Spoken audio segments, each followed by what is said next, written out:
কাকিমা, ও কাকিমা, মা এই কে গো? মা গো মা, জামা জমেছে। কোথায় ছিলে তুমি কালকে সারা রাত? এই তো ফুটো। এই মালটাই তো সকাল বলে আমার কাছ থেকে 10 টাকা নিয়ে হ্যান্ডেল মেরে গেল। কালকে ছেলে, তুই সারা গ্রামে টাকা নিয়ে হ্যান্ডেল মেরে বেড়াচ্ছিস? এইসব কি বলছো গো জামাইবাবু? হ্যান্ডেল মেরে বেড়াচ্ছি মানে?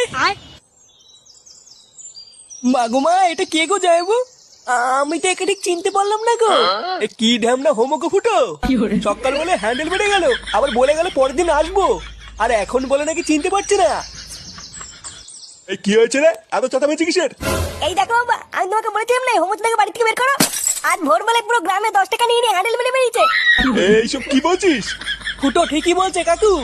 এই দেখো, মদনকে জিজ্ঞাসা করো, আজ ভোরবেলায় মদনের কাছ থেকে 10 টাকা নিয়ে ওর হ্যান্ডেল মেরে দিয়েছে। ইয়ে মানে হ্যাঁ গো নান্টুদা। ও, ওই জন্য তো ভাবি আজ ভোরবেলায় অন্ধকার থাকতে এই সরে বাচ্চা আমার সাইকেল নিয়ে কোথায় গেল। তার মানে এই চোদনা আজকে ভোরবেলায় টাকা নিয়ে হ্যান্ডেল মারতে গেছিল। হ্যাঁ, আরে শান্তি ছিল, সবাইকে বলে বেরিয়েছে ও নাকি আমার শালা। কি সারা গ্রামে আমাদের মান সম্মান এভাবে গাড় মারছে? এই সবাই মিলে ধরে এই হোমোসাটা ভাঙতা। ইয়ে মানে মেশমশাই, আমি কিছু করিনি। কিছু করিসনি লেউড়ি?